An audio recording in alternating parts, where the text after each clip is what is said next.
She found the notice pinned to the board outside the Great Hall, between a tax decree and a weather advisory, as if the end of her world deserved no more ceremony than a grain report.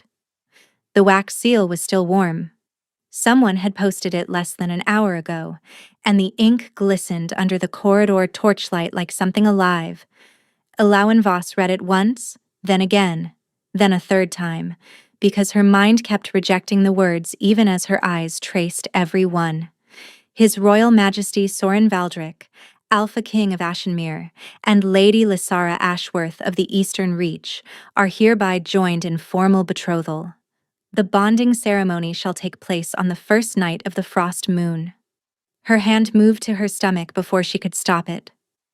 The swell was barely visible beneath her loose linen tunic, still easy to hide if she was careful. 4 months. She was 4 months along, and no one knew. Not Era, who noticed everything. Not the kitchen staff, who had started giving her curious looks when she turned pale at the smell of salted pork every morning. And certainly not him. Not the king. Not the father. She pressed her palm flat against the stone wall to keep herself standing. The cold seeped through her skin and settled somewhere beneath her ribs, but it was nothing compared to the cold already spreading through her chest. A slow, creeping frost that started behind her heart and moved outward until her fingers went numb and her breath came thin and shallow. She could still feel the ghost of his hands on her waist from 3 nights ago. The low, rough way he whispered her name in the dark, like it was something fragile and entirely his. Alain. He said it differently than anyone else in the world. He said it like she mattered. She stared at the engagement notice until the letters blurred and rearranged themselves into meaningless shapes. Lysara Ashworth. She knew the name. Every person in the kingdom knew the name. The Ashworth bloodline controlled the Eastern Reach, the largest territory outside the Crown Lands, and their military alliance had kept Ashenmere's eastern border secure for 3 generations. Lady Lysara herself was said to be beautiful, sharp-tongued and politically brilliant, the kind of woman who was built for a throne. And Alain was a healer, a nobody with no surname worth claiming, no family crest, no lands, no title, no seat at any table that mattered. She mixed medicines, stitched wounds, and slept in a room the size of a wardrobe in the servants' wing. She owned 2 spare dresses and a leather herb pouch, and nothing else of value in the world except the secret growing quietly beneath her ribs. She had been foolish enough to believe that none of it mattered to him, that the way he held her, the way his wolf pressed against hers when they were close, the way he once traced the line of her jaw with his thumb and murmured, "I didn't know it was possible to need someone this much," meant something that outweighed politics and bloodlines and centuries of tradition. The notice said otherwise. She didn't cry. That would come later, she knew, in great heaving waves that would leave her hollowed out and gasping. But right now, her body had entered a state beyond tears. A kind of frozen clarity that felt almost like calm if she didn't examine it too closely. Her healer's mind took over, clinical and efficient, cataloging the situation the way she would catalog symptoms. The king was marrying someone else. She was carrying his child. He did not know about the child. And if he found out, what then? She would become a complication, a scandal, a nameless girl with an inconvenient belly who threatened the most important political alliance in a generation. She imagined telling him and watching his face change, imagined the silence stretching between them, imagined being moved to some quiet estate in the countryside where she could deliver the child in secrecy while Lysara Ashworth wore his ring and sat beside him at banquets and gave him legitimate heirs with the right surname attached. No, she would not be someone's hidden shame. She walked back to her room. The corridor was empty. She packed methodically, her hands steady even as something inside her chest cracked and kept cracking with every item she folded. 2 spare dresses, her herb pouch, the small leather journal she used for patient notes, a vial of prenatal tonic she had taken quietly from Era's supply shelf, hidden among her own remedies for weeks. She left behind the silver hairpin he had given her. She left behind the dried sprig of night bloom he had tucked behind her ear one evening and told her to keep because it matched her eyes. She left behind every small, tender artifact of what they had been because carrying them would make the leaving impossible. The palace had 17 exits. Eowyn knew this because she had spent 4 years treating guards who injured themselves on shift, and every single one of them loved to complain about their assigned gate. The southeast passage through the old granary went unguarded between the 2nd and 4th hour of the morning, when the night watch rotated and the incoming shift stopped at the kitchen for bread and broth before assuming their posts. She waited. She sat on the edge of her narrow cot with her bag in her lap and her hands pressed together and counted the slow, unbearable minutes until the 3rd hour. Then she stood, pulled her cloak tight around her shoulders, and walked out of the only home she had ever known. The air outside the palace walls was sharp with late autumn frost. Her breath clouded in front of her, and the grass crunched beneath her boots like something breaking with every step. She did not look back. She did not let herself glance at the tower window where his chambers sat dark and still, where the Alpha King of Ashenmere slept without knowing that the woman carrying his child had just walked out of his life, without a sound. The road north wound through the Greenvale forest. By the time the first pale light of dawn touched the treetops, Eowyn Voss was gone. No note, no explanation, no trail. And she had no way of knowing that when Soren Valdrick woke that morning and reached for the empty side of his bed, he would not stop reaching. 4 months earlier, Eowyn Voss had not yet learned what it felt like to love someone who would never choose her in the light. She was 23 years old, orphaned at birth, raised in the palace infirmary by Mistress Heir, the head healer whose sharp tongue and even sharper instincts had kept Ashenmere's court alive through 2 plagues and a border war. Eowyn had been left on the infirmary doorstep as a newborn, wrapped in an unmarked wool blanket with no note and no name pinned to it. Heir had taken one look at the silent, wide-eyed infant and said, "Fine, but she's learning to work as soon as she can hold a mortar." And she had. By 12, Eowyn could identify 70 herbs by scent alone. By 16, she could set a fractured bone cleanly enough that the patient barely flinched. By 20, she was the most skilled herbalist in the palace, though no one outside the infirmary walls knew her name because Eowyn had spent her entire life perfecting the art of not being noticed. It was safer that way. Foundlings without families learned early that visibility invited judgment. If people noticed you, they formed opinions. If they formed opinions, they decided you didn't belong.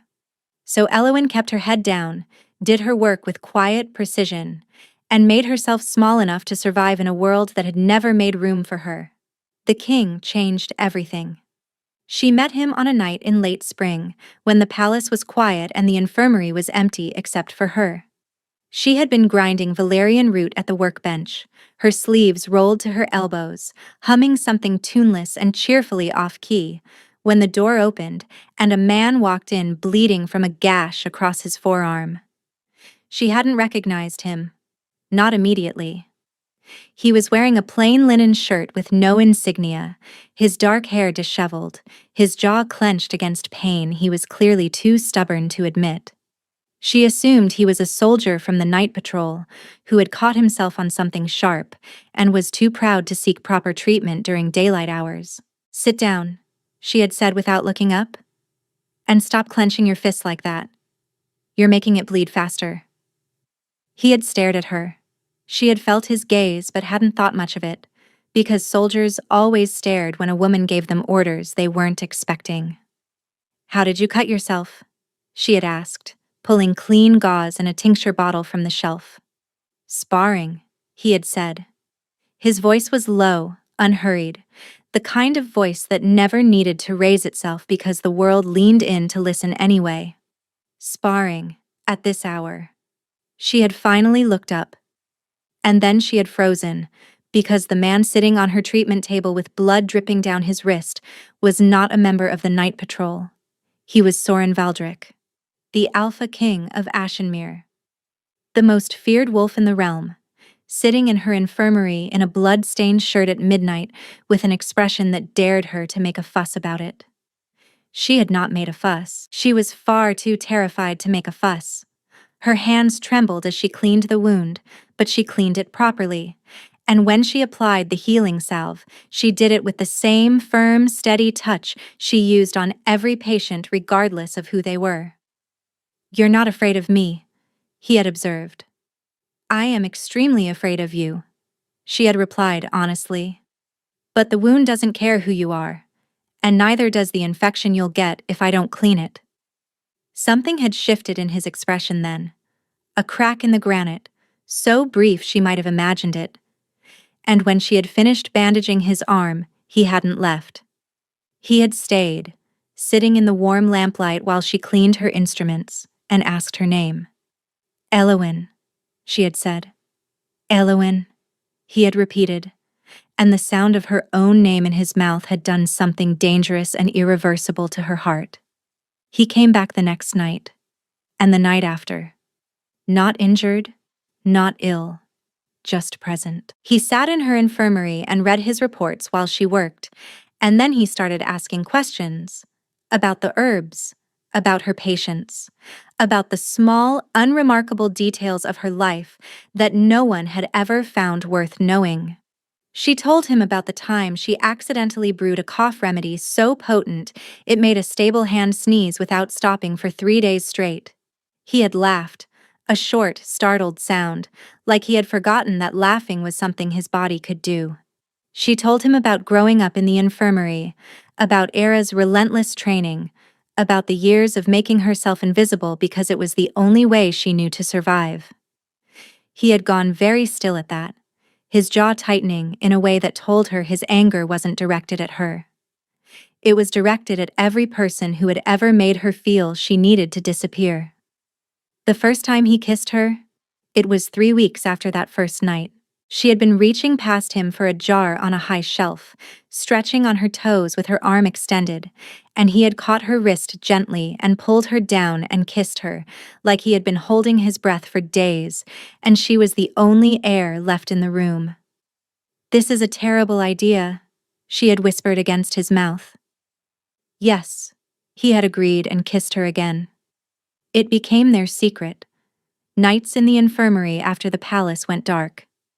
Nights in the hidden passage behind the old library where no one wandered after the lamps were snuffed. He was intense and possessive and devastating in his tenderness, a gentleness so thorough it undid her slowly and completely. He memorized the scar on her left hand from a childhood burn. He brought her rare herbs from the mountain traders and left them on her workbench without a note, because he knew she would recognize his scent on the wrapping. And she fell, quietly, completely, without a single net beneath her. But he never spoke of tomorrow.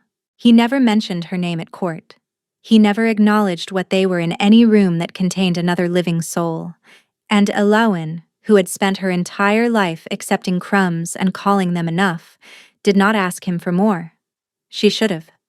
The first whisper about the Eastern Reach arrived at the infirmary on a humid morning in late summer. Heir was treating a council member for gout, and the old man talked freely, as patients always did when they were in enough pain to forget discretion. The Eastern Reach was threatening to withdraw military support from the border. Lord Ashworth, the territory's aging patriarch, had made his terms brutally clear. A marriage alliance with the Crown or the Eastern garrison would be recalled within 6 months. Without the Ashworth forces, the border collapsed. Without the border, the wildlands poured in. It was that simple and that final. Elowyn had listened from behind the supply curtain where she was sorting inventory, her hand pausing over a bundle of dried chamomile. A marriage alliance. She told herself it meant nothing. She told herself the king would find another way, because he always found another way. Because he was Sorin, and the rules didn't apply to him the way they applied to everyone else. Then Lysara Ashworth arrived at the palace. She rode through the main gates on a silver mare, flanked by 12 mounted guards in the Ashworth colors of jade and iron. Elowyn watched from the infirmary window as the courtyard erupted with activity below. Servants scrambled into formation. Banners bearing the Ashworth crest were raised alongside the Valdric standard. The welcoming party was twice the size of anything she had ever seen assembled for a visiting dignitary. Lysara was tall and striking, with dark auburn hair braided in the military style of the Eastern Territories, and a bearing that suggested she had been raised not to enter rooms, but to command them. She dismounted with the practiced grace of someone who had been on horseback since childhood, and when King Sorin stepped forward to greet her, she met his gaze without flinching. No curtsy, no deference. An equal addressing an equal. Elowin's stomach lurched so violently she had to grip the windowsill. "Close the window," Era said quietly from behind her. Elowin closed it. Over the following weeks, Lysara became a permanent fixture in the palace. She attended council meetings, something no visiting dignitary had done in living memory. She dined at the king's table every evening. She walked the grounds with him in the long golden afternoons, and servants whispered in corridors about how natural they looked together. How well matched. How inevitable. Elowin saw them once, crossing the courtyard at dusk. Lysara was mid-sentence, her expression animated, her hands gesturing with the easy confidence of someone accustomed to being heard. And Sorin was listening to her with a focused intensity he normally reserved for war briefings. He didn't smile. He almost never smiled. But his posture was open and engaged in a way that Elowin recognized deep in her bones, because he used to stand that way with her. She dug her fingernails into her palms hard enough to leave crescent marks and turned away before either of them could notice her watching. That same week, the nausea worsened. Mornings became unbearable. Certain smells, meat, candle smoke, the iron tang of blood, sent her rushing to the basin behind the supply curtain. She was exhausted by midday, and her body felt strange in ways she could not pretend away any longer. Aching and shifting and changing in ways that had nothing to do with illness and everything to do with the life taking shape inside her. She knew. She had known for weeks. If she was honest with herself, she was a trained healer.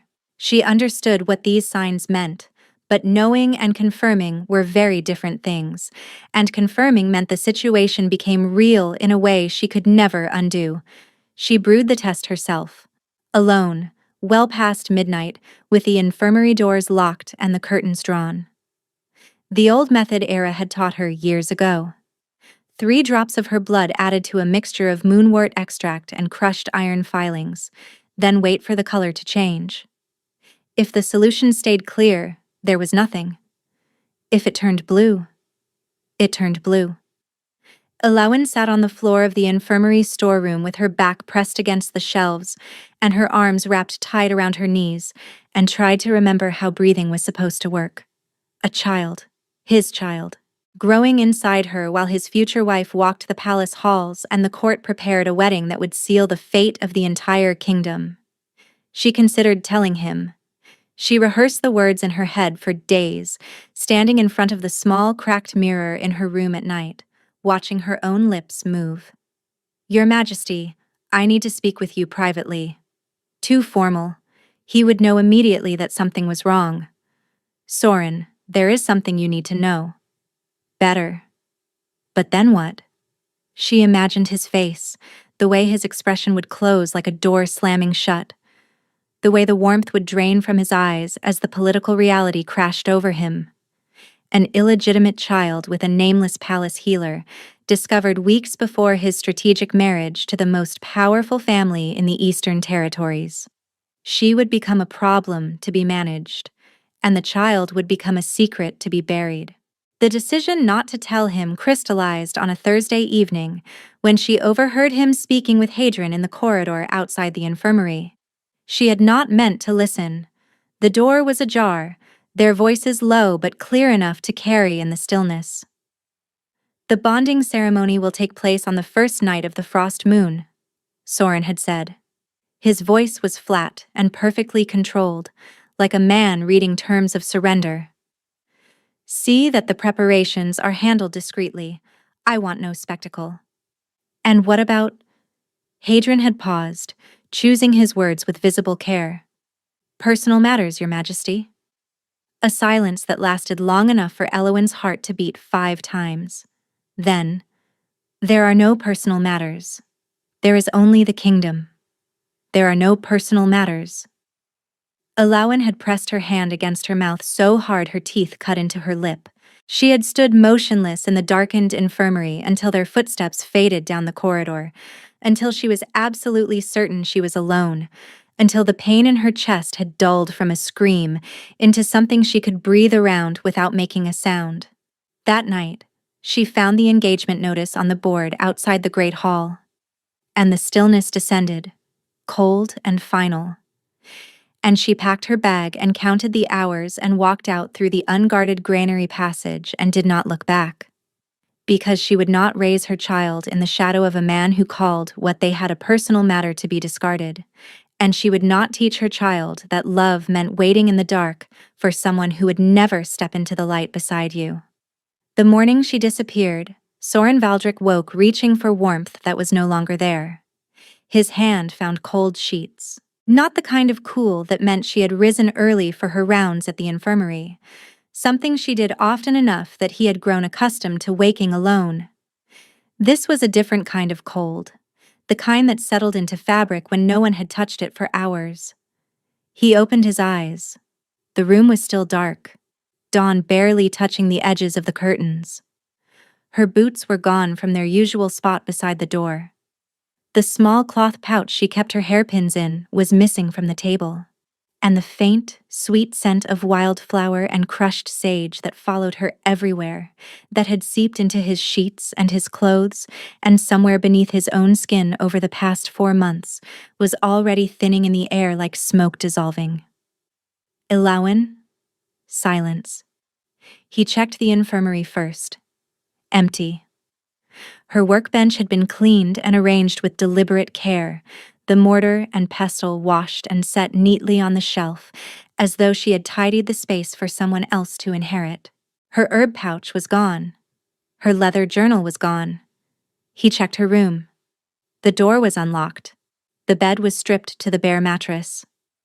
The wardrobe held nothing but 2 wire hangers swaying gently in the draft from the hallway. And on the windowsill, placed precisely where she always kept it, was the silver hairpin he had commissioned for her from the mountain traders. The one shaped like a sprig of night bloom, because she had mentioned once that it was her favorite flower, and he had remembered, because he remembered everything she ever said, every careless word, every quiet confession she scattered like seeds, without realizing he was gathering them all. She had left it behind. She had left behind the one thing that proved he had ever paid attention to her at all. The understanding hit him like a blade between the ribs. Not a morning errand. Not an overnight trip to gather herbs from the mountain ridge. She was gone. Deliberately, methodically, completely gone, and she had stripped away every trace of him from her life, as if he were a splinter she had finally pulled free. He broke the windowsill. He did not mean to. His hand closed around the edge of the wood, and it splintered under his grip with a crack so sharp that for one terrible moment it sounded like something inside his own chest snapping. Hadrian! His beta appeared within minutes, summoned by a roar that carried through 3 corridors and rattled the iron sconces in their brackets. He found his king standing in the center of an empty servant's room with wood embedded in his bleeding palm and an expression on his face that Hadrian, who had fought beside Soren in 2 border wars and watched him stare down an entire enemy line without blinking, had never once seen before. It was fear. "She's gone," Soren said. His voice was flat and dangerously controlled, pressed level under a weight that threatened to shatter it completely. "Elowin is gone." Hadrian did not ask who. He did not ask why. He had known about the king's visits to the infirmary for months, had watched from a careful distance as his oldest friend, who had not shown genuine warmth toward another living soul since his father died, began returning from those visits, looking almost like a man instead of a monument. "When?" Hadrian asked. "Sometime in the night. Her room is cleared out. There is no note." Hadrian took in the broken windowsill, the hairpin on the floor where it had fallen, the stripped mattress. He drew a slow, measured breath. "I'll alert the border patrols." "Alert everyone." Soren's eyes had gone black, not dark brown, not deepened by shadow. Black, the way an alpha's eyes turned when the wolf beneath the skin stopped pretending to be civilized. Every scout, every tracker, every patrol on every road from here to the Ashworth territories. She was on foot. She cannot have gone far. "Your Majesty, the engagement preparations require—" "Find her." The words came out low and vibrating, scraped from somewhere deep in his chest where his wolf was pacing in tight, frantic circles, slamming against the walls of his self-control. "I don't care what it costs. I don't care what it disrupts. Find her, Hadrian, or I will tear this kingdom apart stone by stone." Hadrian held his gaze for a long, still moment. Then he bowed and left the room at a pace just short of running. Soren stood alone in the stripped, silent space that still held the fading ghost of wildflower and sage. He pressed his hand flat against the bare mattress where she used to sleep, where she curled on her side with one hand tucked beneath her chin and her breathing slow and trusting in a way that destroyed him every time, because no one had ever felt safe enough in his presence to fall asleep beside him. No one had ever looked at what he was and decided he was worth trusting with something as fragile as unconsciousness. The engagement notice, the realization surfaced slowly, rising through the wreckage of his thoughts. He had approved the posting yesterday. He had signed the decree because the Ashworth alliance was necessary, and the kingdom's survival demanded sacrifices. And he had told himself that he would find a way to explain it to her afterward, that she would understand. He had not told her first. She had seen the notice. She had read those words and drawn the only conclusion a woman in her position could draw. That she was nothing. That what they had been in the dark didn't survive the daylight. And she had been wrong. But he had given her every reason to believe it, because he had never once told her what she was to him. He had let his silence speak, and his silence had said exactly the wrong thing. He picked the silver hairpin up from the floor. His fingers were bleeding from the splinters, and his blood smeared across the delicate metalwork and stained the tiny night bloom petals dark red. He did not put it down. The search for Elau and Voss consumed the kingdom like a slow-burning fever. Within 3 days, Soren had deployed every tracker in the royal service across every road, every crossing, and every forest path between the capital and the northern border. Patrols tripled along the eastern and western routes. Her description was circulated to every inn, every market town, every healer's practice within 100 miles. A reward was posted discreetly, with no explanation beyond the words, "A missing member of the royal household, safe return requested." Hadrian coordinated the search with the grim efficiency of a military campaign, because that was precisely what it had become. But even his considerable resources could not cover the sheer scale of the territory. Ashenmere was vast, and the Greenvale Forest alone stretched for 70 miles, dense and poorly mapped in places, riddled with old trails that had not been charted since his grandfather's era. And Elauwin, as it turned out, had been paying far closer attention to the world than anyone had ever given her credit for. She had avoided every main road. She had traveled at night through stretches of the Greenvale that no one without a healer's knowledge of forest plants would have risked, foraging what she could and sleeping in shallow caves lined with pine boughs. By the time the first patrol reached the northern forest's edge, she was already miles beyond it. She surfaced in Carveth, a village so small and so far north that it did not appear on most official maps of the kingdom. It sat in a quiet valley between 2 granite ridges, accessible by a single road that flooded every spring and froze solid every winter. The kind of place people came to when they did not wish to be found. She gave her name as Wren. She found work with an elderly herbalist named Tamsin, a woman with steady hands and shrewd eyes who asked no questions about her new assistant's past and compensated her with meals and a dry room above the shop. Elowen kept her head down. She wore her cloak loose. She told no one about the child. And she tried, every single day, not to think about him. It did not work. The bond between them had been forming quietly for months, woven beneath the surface of every touch and every whispered conversation in the dark of the infirmary. Neither of them had acknowledged it. Neither of them had spoken its name. But it was there, threaded into the fabric of whatever they had built together like iron wire hidden inside silk, and now that she had torn herself away, it pulled. She felt it constantly. A low, persistent ache deep in her chest that sharpened whenever she was tired or cold or afraid. A restless heat beneath her skin that no tonic could ease. She dreamed of him every night, vivid and merciless, his voice calling her name from somewhere just beyond reach, and she woke with her hand pressed against her chest as though she could hold the pain in place by force. She told herself it would fade. That bonds weakened with distance and time. Everyone knew that. If she stayed away long enough, the thread between them would thin and finally snap, and she would be free to build a life that did not revolve around a man who had chosen a throne over her heartbeat. She was wrong about that too. Back at the palace, the deterioration was impossible to ignore. Soren had stopped sleeping. Not merely reduced his rest, he had simply stopped. His eyes were shadowed and hollow. His temper became volatile and corrosive. He dismissed council meetings after minutes and snarled at advisors who brought him anything unrelated to the search. The engagement preparations continued around him like scenery in a play he had stopped watching.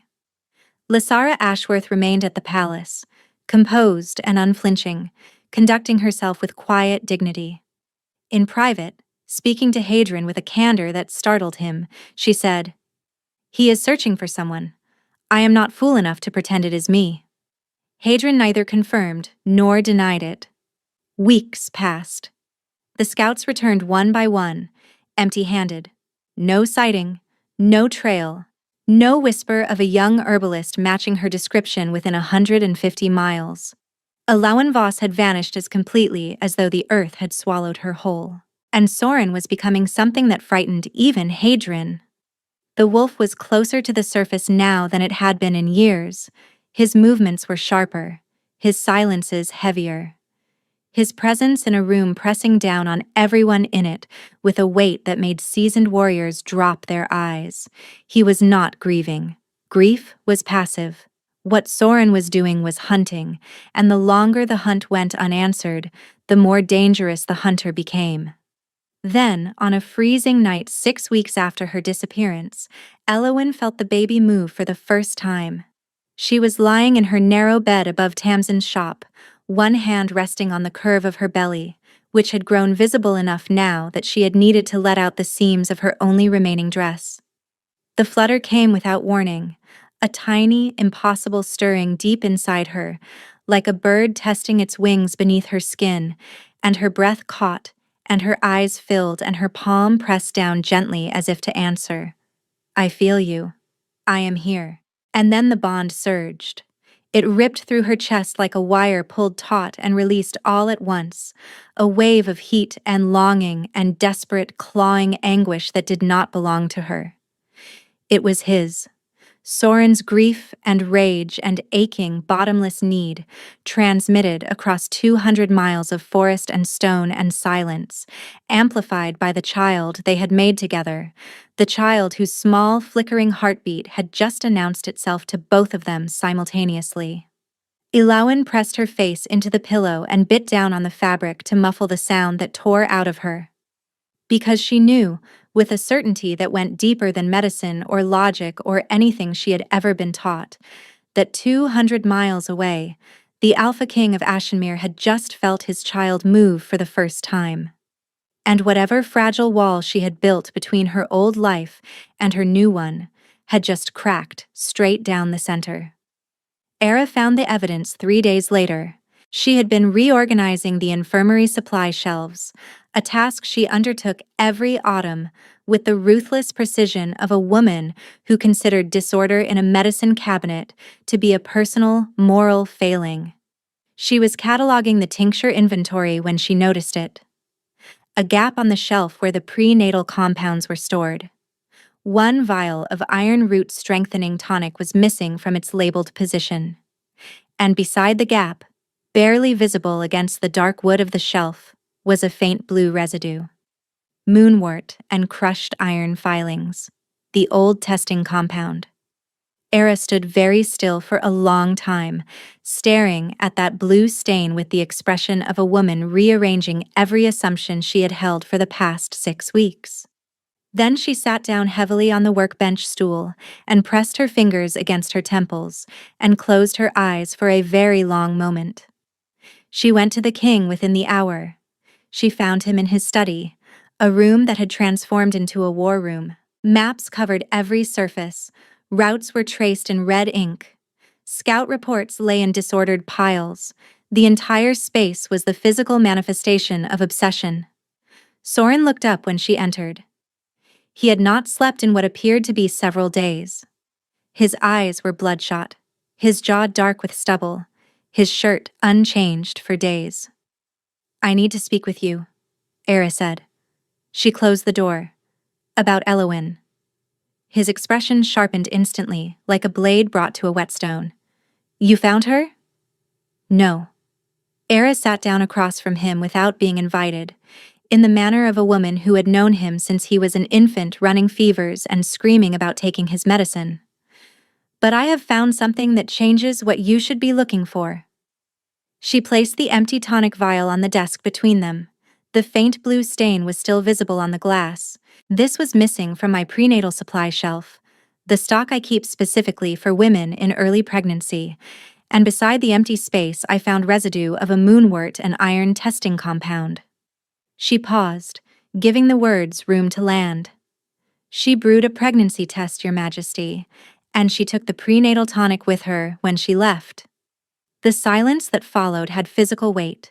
It pressed against the walls and flattened the air in the room until breathing felt like pushing through deep water. Soren stared at the vial. His expression did not change. His body did not move, but something behind his eyes collapsed, slowly and entirely, like a structure that had been holding itself upright by sheer force of will and had finally encountered the one fracture it could not withstand. She was... He stopped. The word refused to form. "Pregnant," Era finished, because someone had to speak it into existence. "Based on the timing, I estimate she was approximately 3 to 4 months along when she disappeared. She would be approaching 6 months now." 6 months. His child had been alive for 6 months, and he had not known. She had carried this alone, alongside the engagement notice and the silence he had offered where words should have been, and she had walked into the frost with his heir beneath her heart, and not a single person in the world to help her. "She did not leave because she stopped caring about you," Era said, her voice quiet but unbending, the tone she used when delivering diagnoses that patients needed to hear, whether they wanted to or not. "She left because she believed you would never choose her, and she refused to let her child be raised as a secret." Soren's fingers closed around the empty vial. His knuckles went white. "She would have needed continued care," he said, and his voice had changed. It was lower now, rougher, scraped raw by something that had torn through the grief and the guilt and the rage, and arrived at a place beyond all three. Prenatal herbs. A midwife or a healer with knowledge of wolf pregnancies. Someone she could trust. Era nodded slowly. She would. But she would have avoided any town large enough that someone might recognize her. The northern route through the Green Vale leads to 4, perhaps 5 villages with resident healers.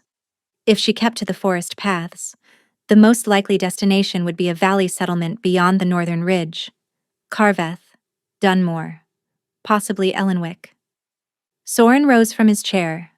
The map on the wall behind him showed the northern territories in close detail, every trail and ridgeline and river crossing drawn in meticulous ink. His eyes moved across it with the focused, predatory intensity of a hunter who had finally caught a scent after weeks of searching blind. Prepare a riding party, he said to Hadrian, who had materialized silently in the doorway without being summoned, drawn there by the same instinct that had kept him at Sorin's side for 15 years. Small, fast. No banners, no royal insignia. We leave before dawn. You're going yourself, Hadrian said. It was not a question. She is carrying my child.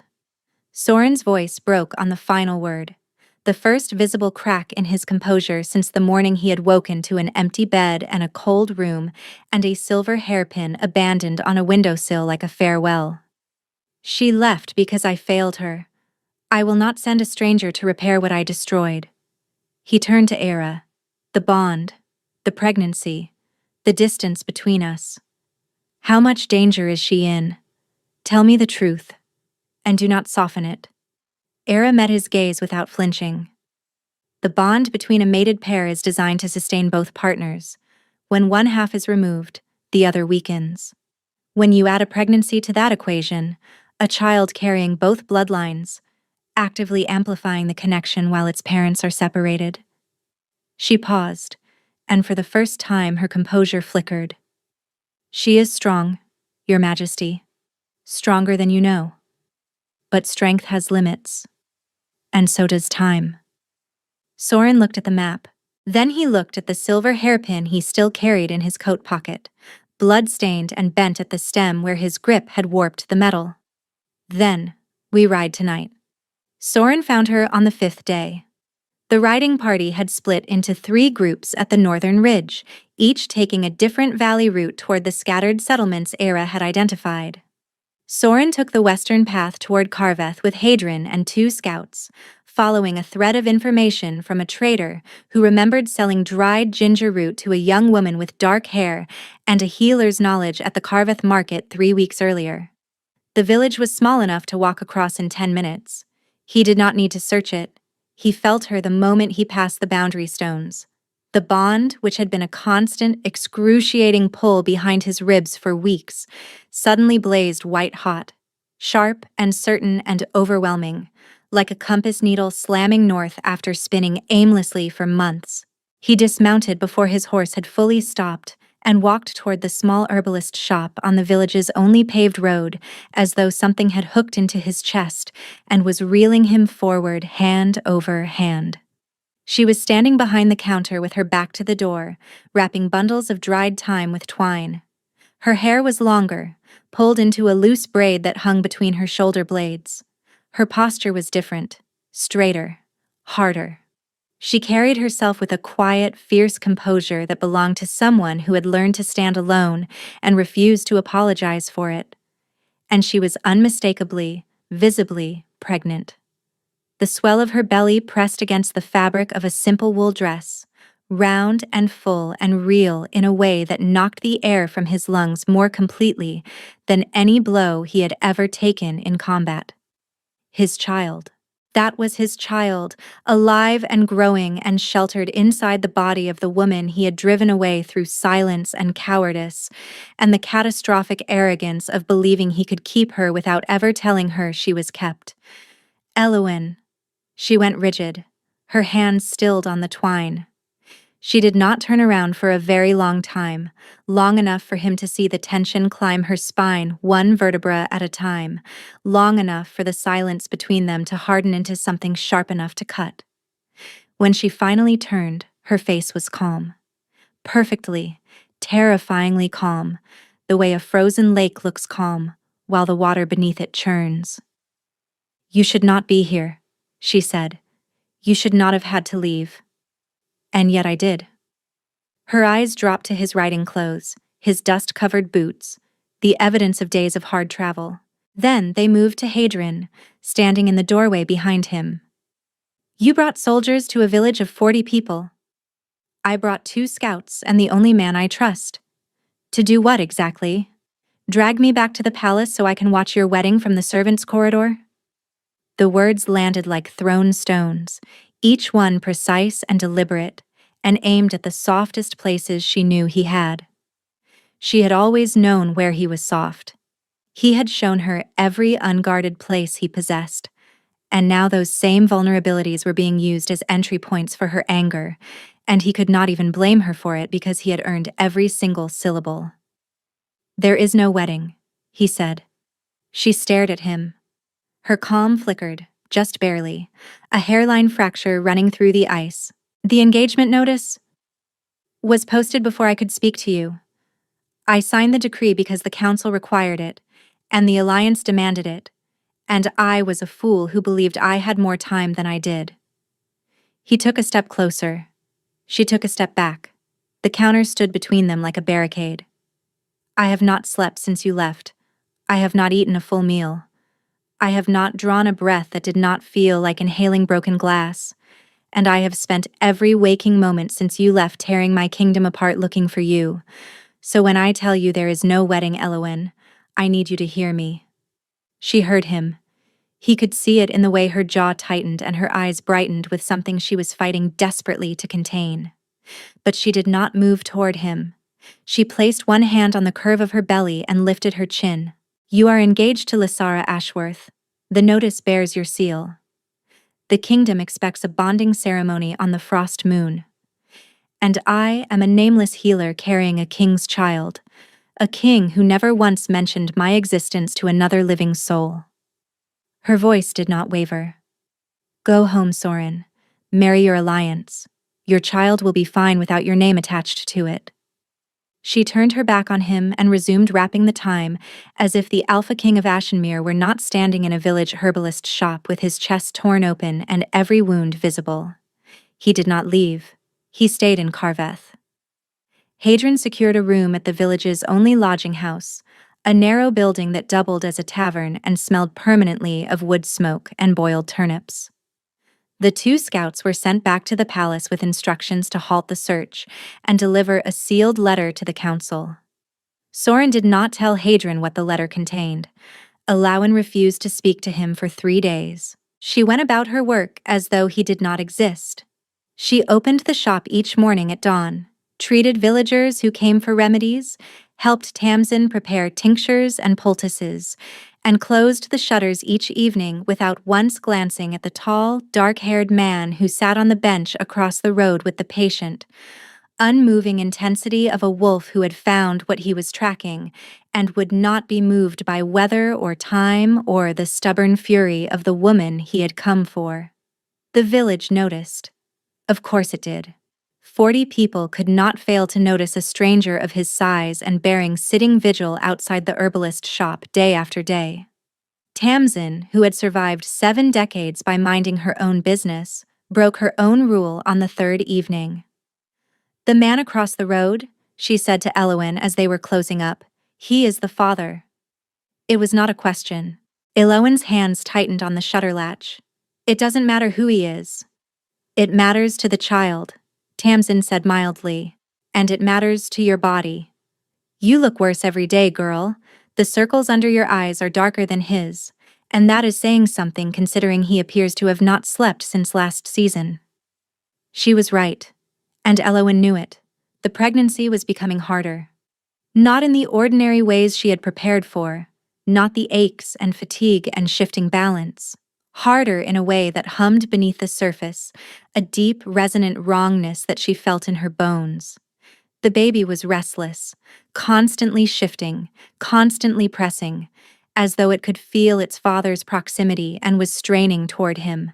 And the bond, which she had spent weeks trying to starve into silence, had roared back to life the moment Soren set foot in Carveth and was now a constant, deafening presence in her chest that made her dizzy if she stood too quickly and woke her 3 times every night with his emotions bleeding into her dreams. She was weakening. She could measure it in the tremor of her hands, the breathlessness that came from climbing a single flight of stairs, the way her vision sometimes blurred at the edges for no medical reason she could identify. On the 4th morning, she opened the shop and found him already there. Not on the bench across the road.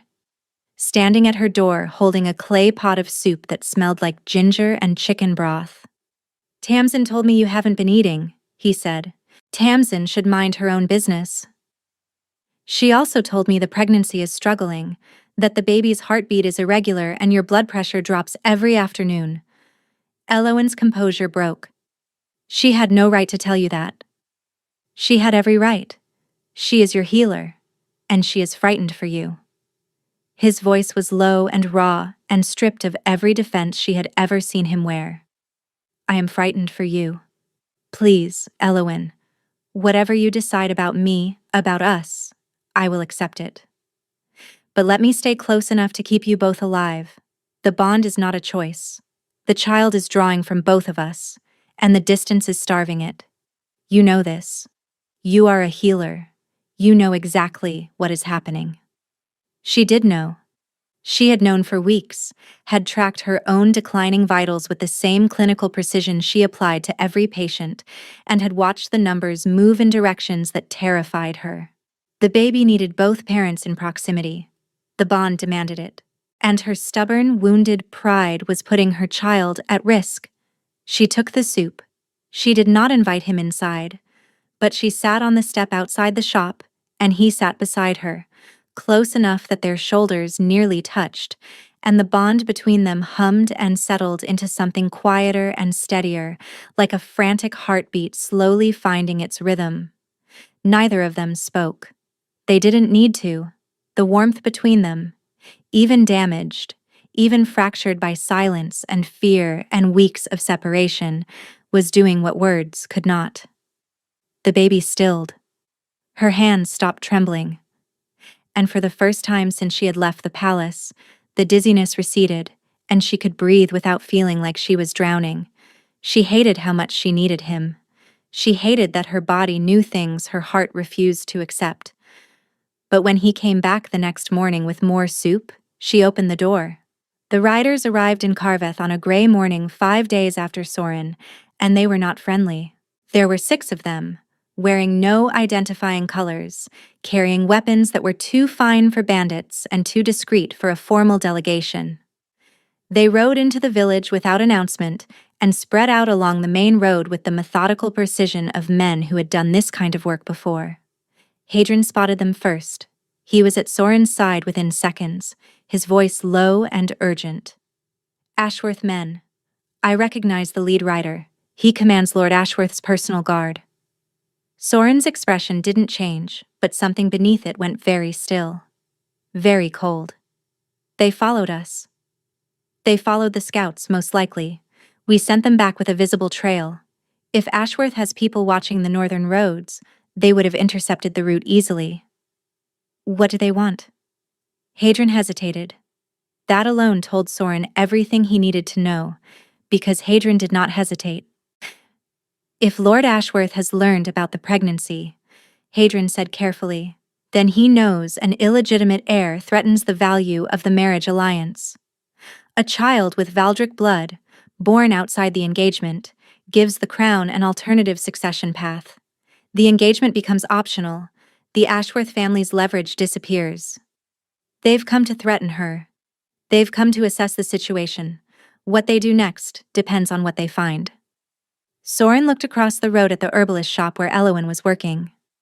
Through the window, he could see her bending over the counter, her braid falling forward, one hand resting on the shelf for balance, because the dizziness still caught her when she moved too quickly. She did not know the riders were here.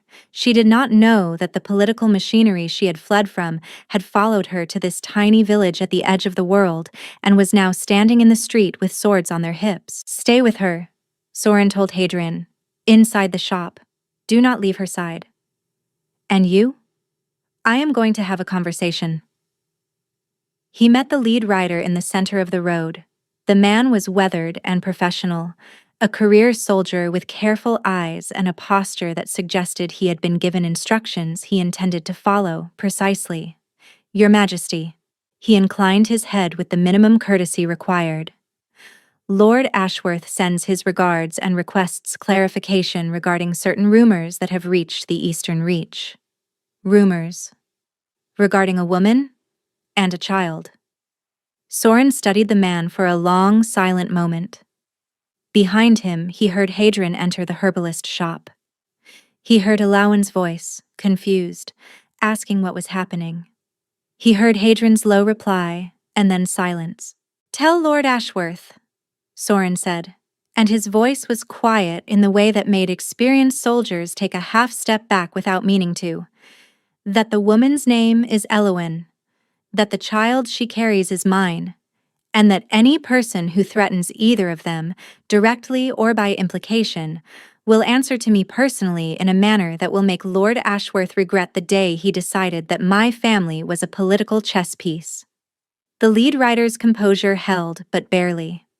Your Majesty, the engagement is a matter I will address with Lord Ashworth directly. Not through armed men sent to intimidate a pregnant woman in a village that has done nothing to deserve soldiers on its only road. He stepped closer. The rider's horse shifted nervously. You will leave Carveth within the hour. You will report what I have said exactly as I have said it. And you will make it absolutely clear that the next person Lord Ashworth sends in my direction had better be a diplomat, because if it is another squad of armed men, I will treat it as an act of war. The riders left within 40 minutes. Elawan was standing in the shop doorway when he walked back, Hadrian behind her. Her face was pale and her hand was pressed against her belly, and her eyes were wide with a fear he had never seen in them before. Who were they? She asked. No one who will bother you again. Sorin. Who were they? He met her eyes. Ashworth's men. They came because of the baby. They left because I told them what would happen if they stayed. Her mouth opened. Closed. Her hand pressed harder against her belly, protective and instinctive. This is what I was afraid of, she whispered. This is exactly what I was afraid of. The baby makes me a target. The baby makes us both. The baby makes you the mother of my heir, Sorin said, and his voice held something she had not heard in it before. Not the controlled authority of a king, not the raw desperation of the man who had begged her to eat soup on a doorstep. Something fiercer than both. Something that sounded like a vow.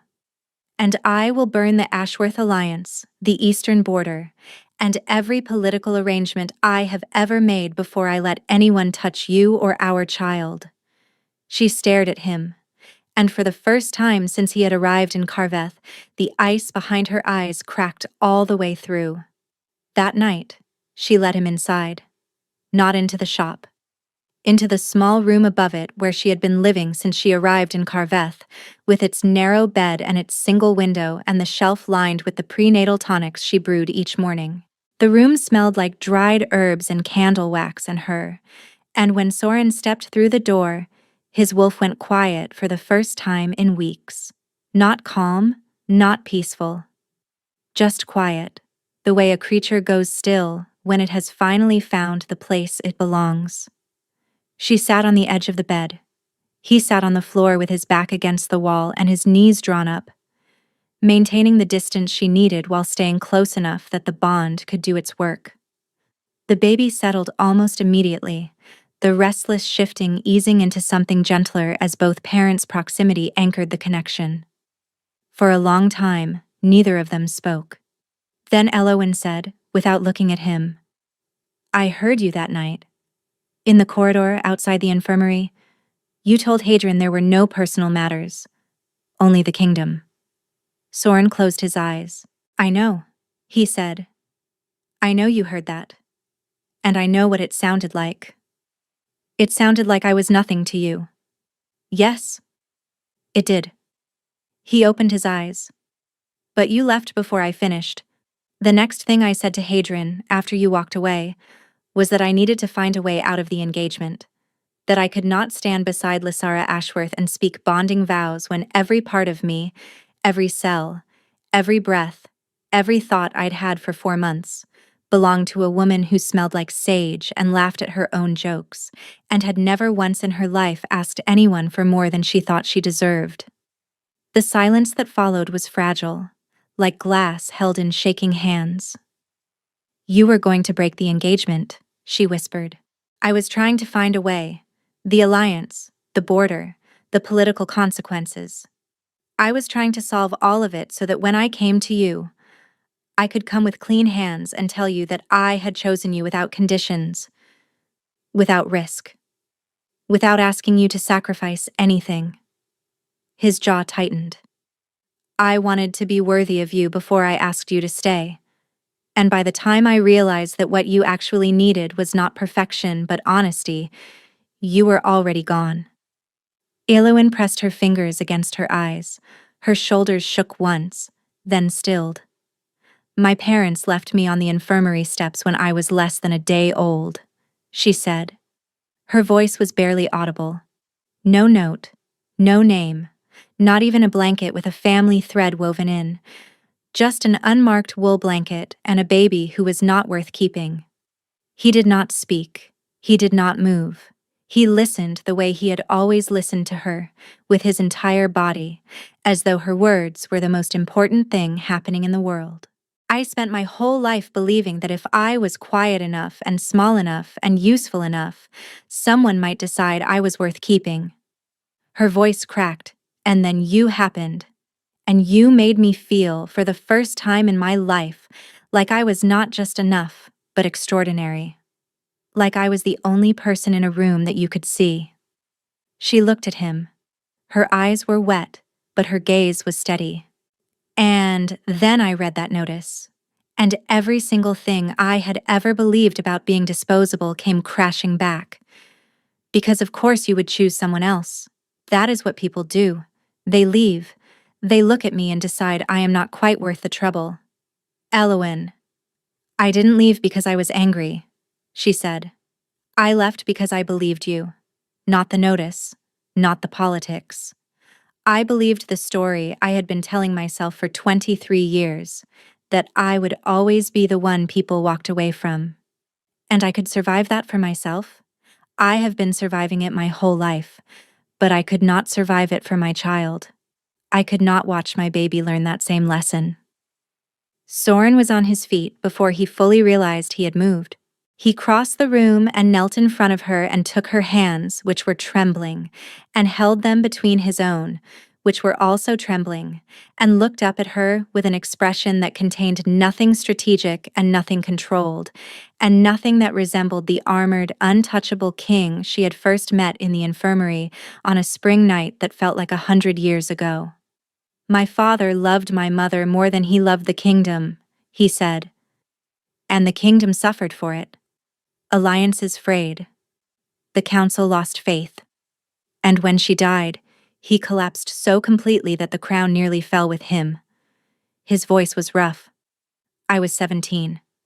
I watched it happen. And I swore, the day they put his crown on my head, that I would never let love make me weak.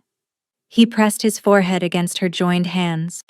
And then you sat in your infirmary at midnight and told me the wound didn't care who I was, and I was lost. Completely and irreversibly lost, Eowyn, and I have been trying to outrun it ever since because I was terrified that choosing you would make me my father. He lifted his head. His eyes were bright. But losing you cost me more. It cost me everything that mattered. And the kingdom suffered anyway, because a king who cannot sleep or eat or think clearly is no king at all. My father's mistake was not loving my mother. His mistake was believing that love and duty could not exist in the same man. And my mistake was inheriting that belief and letting it destroy the only thing I have ever wanted for myself. Eowyn pulled one hand free and pressed it against his cheek.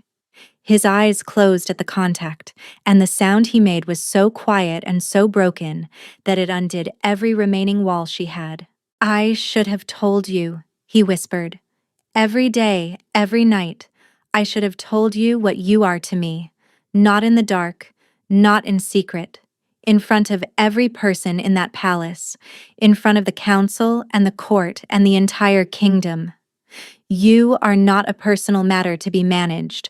You are the reason I am still breathing, and our child will never, not for one single day of its life, wonder whether it was worth keeping. I swear it. She leaned forward and pressed her forehead against his, and the bond between them flared so bright that for a moment the room seemed to hum with it, a resonance that radiated outward through the walls and into the cold night air. Don't you ever keep something from me again? She said. Never. And don't you ever sign a document that involves our future without talking to me first. Never again.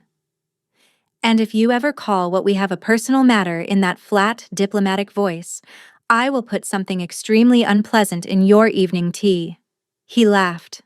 A real laugh, startled and rough and wet at the edges. And then she was laughing too, helplessly, with tears still tracking down her face, and he pulled her into him as close as the belly between them allowed and held her with the desperate, shaking grip of a man who had just been handed back the thing he thought he had lost forever. The baby kicked. Hard. Right against the place where their bodies pressed together. And they both felt it. Both went still. And then Soren made a sound that was not quite a laugh, and not quite a sob, and pressed his palm flat against the swell of her stomach, and held it there like he was making a promise directly to the child. "I am here. I am not leaving.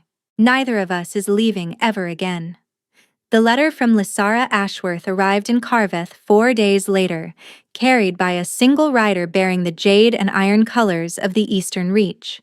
Hadrian brought it to Soren in the herbalist shop, where he had been spending his mornings helping Tamsin organize inventory with the same strategic focus he once applied to military campaigns, except directed at alphabetizing dried plants. Elowin found it quietly hilarious and did not tell him so, which was itself a form of tenderness. The letter was brief. Lysara's handwriting was clean and sharp, every stroke deliberate. "Your Majesty, I have received your rider's account of the situation in the north, alongside a separate and considerably more diplomatic account from your man Hadrian, who I suspect has been quietly managing your more combustible decisions for years. I am releasing you from the engagement. Not because you asked, and not because your rather theatrical threat to my father's guard was convincing, although I will admit it was entertaining. I am releasing you because I have spent enough time in your palace to understand that you were never going to be fully present at any altar that did not include the woman you actually love. A marriage alliance built on one partner's visible misery is not an alliance. It is a hostage situation. The border will need to be addressed through other means. I trust you are competent enough to find them. I wish your healer well. She will need patience. You are not an easy man. Lysara." Soren read the letter twice, then handed it to Elowin without a word. She read it. Then she read it again. Then she looked up at him with an expression that was half disbelief and half something much warmer. "I think I would have liked her," she said quietly. "She would have terrified you," Soren replied. "Most worthwhile people do." The formal dissolution of the engagement reached the palace by courier within the week. The council reacted with predictable alarm. Soren addressed them through a letter dictated to Hadrian and dispatched from Carveth, because he refused to leave Elowin's side until she was strong enough to travel. He proposed a revised treaty with the Eastern Reach, based on trade terms rather than marriage, offering mineral rights to the crown's northern deposits in exchange for continued military cooperation. It was a concession that would have been unthinkable 3 months ago. It was also, as Hadrian pointed out privately, a better long-term arrangement, because trade partnerships survived changes in leadership, while marriage alliances died with the people who made them.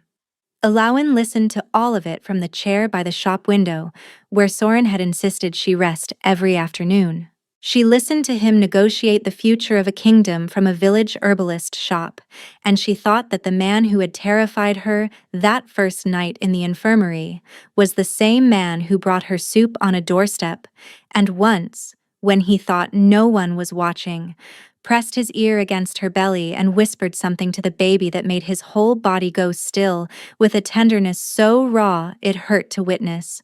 He had chosen her, not in the dark, not in secret, in front of his council, his kingdom, his most powerful ally, and the entire political apparatus that had been designed to keep them apart. He had chosen her, and it had cost him dearly, and he had not flinched. The bond between them, freed from the strangling distance and the weight of secrets, settled into something luminous and steady. The baby's heartbeat stabilized. Elowin's blood pressure returned to normal. The dizziness vanished. The color came back to her face, and to his, and Tamsin observed to Hadrian over tea one evening that the pair of them looked like two plants that someone had finally remembered to water. Romantic, Hadrian said dryly. Accurate, Tamsin corrected him. When Elowin was strong enough, they rode south together. Slowly, over 4 days with frequent stops. Soren kept his horse beside hers and matched her pace exactly, and did not once suggest they move faster. Hadrian rode behind them and pretended not to notice the number of times the king reached across the gap between their horses to touch her hand. They entered the palace through the main gate. Not the servants' passage, not a side entrance. The main gate, in full daylight, with the court watching from the windows and the guards standing at attention, and Elowin sitting upright on her horse with her belly round and visible, and her chin lifted and her hand resting on the place where the next heir to the kingdom of Ashenmere was currently, by the feel of it, practicing combat drills against her bladder. Soren dismounted first and offered her his hand in front of every person who had ever whispered that the king would never take a mate. That he was too cold, too controlled, too committed to duty to allow himself something as dangerous as love. She took his hand. She swung down from the horse. And the Alpha King of Ashenmere, who had not shown public affection toward another person in the entirety of his reign, tucked her against his side and walked her through the palace doors as though she had always belonged there. Because she had. The child arrived on the first night of the frost moon, the same date the engagement ceremony had originally been planned. Elowin appreciated the irony. Soren did not find it funny, largely because he spent the entire labor pacing the corridor outside the birthing chamber with an expression that made the palace guards seriously consider requesting a transfer to a less terrifying post. Heir delivered the baby. A girl, small and fierce, with her mother's dark hair and her father's unsettling habit of staring at people as though she could see directly through them. They named her Aelith. It meant first light in the old tongue, because she arrived at dawn and because Elowin said she wanted their daughter's name to mean something about beginnings rather than endings. Soren held his daughter for the first time in the quiet of the morning, sitting on the edge of the bed beside Elowin with the baby cradled against his chest and his face wearing an expression that Hadrian, watching from the doorway, had never seen on any human being before. It was not quite joy. It was something bigger and more terrifying than joy. It was the face of a man who had just discovered that his heart had been living outside his body this whole time and was now 6 pounds of fury wrapped in a cotton blanket. The kingdom adjusted. Not easily, not smoothly, and not without court gossip that Elowin weathered with the calm pragmatism of a woman who had survived alone in the northern wilderness while pregnant and was not about to be undone by whispers at a banquet table. The trade alliance with the Eastern Reach held. Lysara Ashworth, in a move that surprised no one who actually knew her, negotiated terms that were more favorable to both territories than the original marriage arrangement would have been. She sent a gift when the baby was born, a tiny silver pendant shaped like a night bloom, with a note that read simply, "For the girl who was worth a kingdom. Welcome." Elowin hung it above the crib and did not cry, although it was, she admitted later, a very near thing. Months passed. The bond deepened. The nightmares that had plagued Soren since his father's death grew less frequent, then rare, then almost entirely absent. He slept now. Properly, deeply, the way a person sleeps when they have stopped carrying the weight of the world alone. And on quiet nights, when the palace was still and the baby was sleeping and the fire burned low in the chamber they shared, Elowin would lie beside him and watch his face and think about how strange it was that the most powerful man in the kingdom looked most like himself when he was unconscious, that the version of him she loved best was this one, unguarded, breathing slowly, his hand resting on the mattress between them, as though even in sleep he was reaching for her. She had spent 23 years believing she was not worth keeping. She had been wrong.